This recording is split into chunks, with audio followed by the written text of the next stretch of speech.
Hi, everybody. I'm Steve Mitchell, the producer and director of the upcoming feature film True Believers, which is the story of the first wave of comics fans that became professionals. It's a story that I'm very excited to tell because, in some ways, it's a story that I also lived because I got into the business at the same time with the creators whose story I want to tell. So that's oncoming. We're in pre-production on that, and I'll keep you posted about any developments as they happen. But in the meantime, I'm going to tell you another story from my past in the comic book business. Now, growing up in New York City, I was very lucky to have access to the business. All of the companies, DC, Marvel, Gold Key, Harvey, Tower, all of those companies, Dell, of course, let's not forget Dell, they all had offices in New York City. Charlton was in Connecticut. Charlton's offices were in Derby, Connecticut. I did visit those offices one day. They weren't terribly glamorous, but at least, hey, I have that memory. But my memory today, and one of the things I want to talk to you about, is by having access to the companies and going on tours and just hanging out and, frankly, making a pest of myself. Basically, what I did was it put me in a position to meet my heroes. That was one of the things that I was most interested in doing, certainly when I was a fan. I had dreams of working in the business. I worked towards getting into the business. I wasn't a terribly good penciler, and I think I knew that, but I was very handy with a brush and with a pen. And unlike today, a lot of guys work with markers. They even work with brushes that have their own ink supply. I worked the old-fashioned way. Anytime I needed some ink, I had to dip it in a Higgins ink bottle. And anyway, so I learned all these things by going on the DC tours, etc. And I got to meet a lot of my heroes. Carmine Infantino, for example, was one of those guys who had an office at DC when I first went into the city and went on those tours.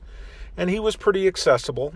He was not running the company yet. He was just freelancing. He was also, I think, doing most of their covers or doing layouts for most of their covers. And then I got to meet other guys as well. I met Kurt Swan one day, who was one of the nicest, most affable guys you'll ever meet. And he's best known, of course, for doing Superman. And some think he was maybe the best Superman artist. He was certainly the best Legion of Superheroes artist as far as I was concerned. But one of the guys that I met who made such an enormous impression on me was Joe Kubert.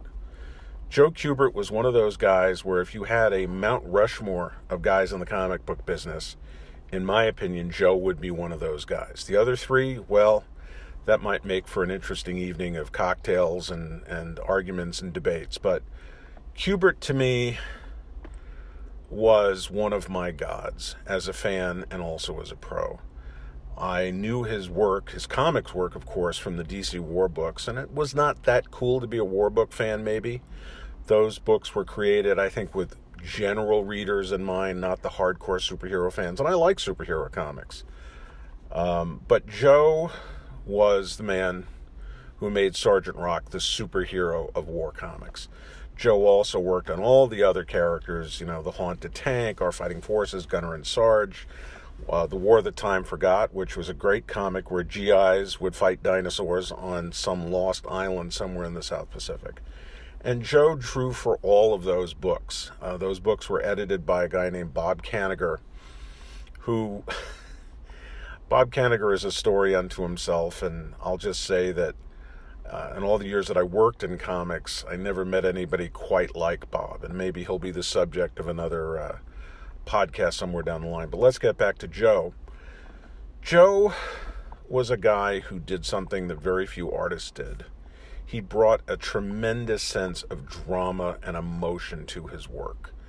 You could look at any story that he drew, and you could read it primarily without even looking at the word balloons or the dialogue because Joe A. was a spectacular storyteller. And the definition of storytelling, the way I learned it, was very simple.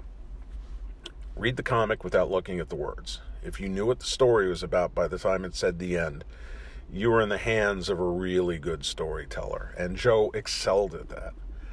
But what makes him a Mount Rushmore candidate, a comics Mount Rushmore candidate, is the fact that Joe had a tremendous sense of drama. In fact, Bob Kanigher once said in an interview, he said, name your 3 favorite comic book artists. And Kanigher said, that's easy. Joe Kubert, Joe Kubert, and Joe Kubert. Because Joe, as far as a writer was concerned, knew how to pick and execute dramatic moments. When I was young and, of course, stupid, I always compared him to a guy named Russ Heath, who was a wonderful artist who also drew Sergeant Rock and drew a lot of the other DC comics. Russ was a spectacular storyteller and is perhaps even a bit more cinematic than Kubert was on certain levels. And Russ was, in terms of authenticity, along with John Severin, probably the 2 greatest comic book artists in terms of anything that they drew was authentic to a T.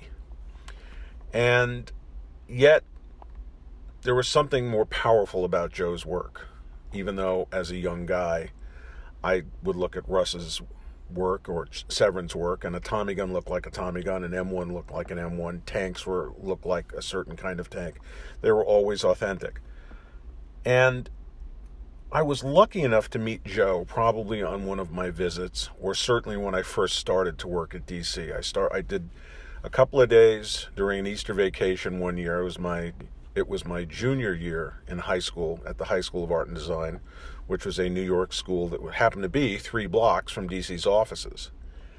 And I believe what I wanted to do was do an interview with him for a fanzine or something like that. I think maybe I actually had the assignment. Maybe I was just trying to get it so I could get it placed in a fanzine somewhere. But it was an excuse just to meet him because he was one of my heroes. And the guy that I met couldn't have been warmer, more interested in me, more anxious to talk about the work than perhaps maybe anybody else I had met at the time. I had since met a lot of guys who also were very warm and friendly and wanted to talk about their work. I think all artists, all creative people want to share their experience as a way of paying it forward. And Joe, perhaps maybe even a little more so. Like I said, he seemed to be more interested in me than talking about himself, which I frankly was very flattered by. And it made the experience so comfortable, so relaxed. And because I was young and stupid, I once said to him, how come when you draw Tommy guns, they're not as accurate as what John Severin or Russ Heath does, time and time again? And he sort of smiled at me, and he looked at me sort of very knowingly, very sagely. He said, well, Steve, I draw them emotionally. I'm not sure how old I was at the time. I was in my teens, and I heard that, and first off, I felt incredibly stupid. And then secondly, I said, oh my God, of course. And then it changed the way that I looked at his work forever. Every single cover that he did, and he did a lot of covers for DC, every single page that he did, everything was drawn emotionally. Accuracy was not as important as emotion to Joe. And that's why his comics were so dramatic. They were so exciting. They had these moments where you could feel the sweat on the characters. You could feel the pain they were experiencing. That is a tremendous power. Very few artists, then and now, I think understand that comics is a form of storytelling like movies and like television. Emotion, feeling, drama, all of these things are the ingredients for success. And Joe Kubert, more than anybody else, understood that. Now, his work could be very dynamic, but dynamism seemed to be the stock and trade of guys like Jack Kirby, who was amazing at it, Gil Kane, who was also amazing at it. That was about energy. Joe's work, to me, and to a lot of my contemporaries and guys that I've talked with, Joe's work was deeper. It was on a plane that was deeper than the surface and maybe the highest level that you could probably achieve as an artist. And that was Joe. Joe was a titan. And I remember after he passed away some years later, I was asked to say a few words about Joe and my experience knowing him. And I knew Joe as well as anybody could, given that we were, professional acquaintances or professional friends. We spent a little time here and there at conventions, perhaps having coffee and just talking about stuff. And he was always available. And I think, as I said in this piece, I called him a humble titan. And, sometimes you try and find the words to describe somebody, but those two words came to me fairly easily. And I felt, wow, he really made a deep impression on me, not only as a creative force, but also as a man. And he was always very interested in, I think, passing things forward, paying it forward, as the saying goes, because he created a school and he became an educator, as well as a continuing professional, guy who kept working. And in fact, it was interesting to me that when Joe left the comfortable confines of D.C., where he was treated very well and he was treated like royalty, he ultimately started work for Marvel. And it was interesting to me because his work in many ways got better. It's not like it wasn't tremendous beforehand, but I think the challenge of working with new characters, the challenge of working with other editors, I think inspired Joe. I think it helped him get some of his mojo back. And then Joe was doing his own independent publishing where he was becoming experimental. He was working for the French, who at the time really were interested, and almost always were interested, in non-superhero type comics. And so Joe took advantage of that. He also did, I think, some of his own publishing, and then he did work for DC where he was doing stuff that was more creator-owned and personal to Joe. I think the thing that is remarkable to me in retrospect when I look at Joe, and I wish he was still here with us, but he's not, but he will be with us always, is how even though he got to a point in his career where he excelled at everything, he continued to excel. He never rested on his laurels as an artist. I think sometimes the sheer magnitude of drawing comics can be something that just pulls you down.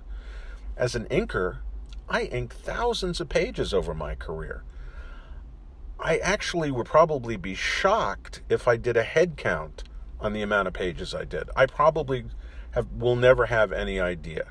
Well, Joe had been doing it perhaps longer than I had. And you would think if he started to slow down or if his hands weren't as good as they used to be, and unfortunately that's what happens to some artists, you go, that's okay. Look at what he gave us. Look at what he created over those years. But Joe never lost his ability to create exciting work. His hands, as far as I could tell, never went. He was a truly remarkable guy and talent, and we will never ever see a guy like that today from the newer generations. I think he was one of a kind. Now, he had a couple of sons, Adam and Andy, who had the Kubert DNA and were gifted as well. They're wonderful artists, and they carry on the tradition. But Joe was one of a kind, and I think he needs to be re-examined and reappreciated. I think because he didn't do superhero work, or did very little, people thought, well, that made him illegitimate in some ways. When in point of fact, he was the most legitimate of all comic artists because he could do everything. Oh, the other thing, as a guy who inked, I would look at Joe's stuff and I said, man, his stuff is so sloppy. Because you couldn't take his style and emulate it. I think everybody who inked looked at other guys and they said, well, what can I get from him? What can I get from him? It's part of the creative process. Michael Caine always used to say, when he learned how to act, he always stole from the best. And I think, every artist steals from the best. There was nothing you could really steal from Joe in terms of pulling his style. It was so unique. It was so idiosyncratic. What you could learn from him was how to make a picture. What you could learn from him was how to tell a story. What you could learn from him was picking dramatic moments. But you couldn't really emulate his style. It was his style and his style alone. His sons had a little bit of that. He was a remarkable guy. He was a very nice guy, and I feel proud to have known him. And it made being in the business kind of exciting, because sometimes when you meet your heroes, you're a little disappointed. Joe Kubert never disappointed me, and I have nothing but fond memories for him. And I urge you, if you're listening to this, go find some Joe Kubert comic books. You know, he did Sergeant Rock, he did all the DC War comics, he did The Punisher for Marvel, he did Tarzan. Look at that stuff, and look at how even today it has a timely quality. It's not dated. That's a remarkable accomplishment, I think, and it's the accomplishment of a real artist. And Joe, if you're listening, I love you, and hopefully you're drawing some really great-looking covers wherever you might be. All right, so that's it. That's me talking about Joe Kubert for this week. I hope you enjoyed it, and stay tuned to our Patreon page, where I will have more announcements about True Believers, and I'll talk more about the guys that I met and my experiences in the comic book business. So if you have any comments, thoughts, or questions, please let us know. And if there's an anecdote or an answer I can provide for you, I will. Feel free. We want to make this an interactive site. And we will be doing these podcasts every couple of weeks. And there will be new stories, new anecdotes, new thoughts about my comics history, but also, and maybe at some point, we'll talk about making films, which is something that I also have deep passion for. And so this can be your site as much as it can be our site. And your participation is appreciated and encouraged. And so tell your friends, obviously, that this is what we're doing, and hope to speak with you very soon.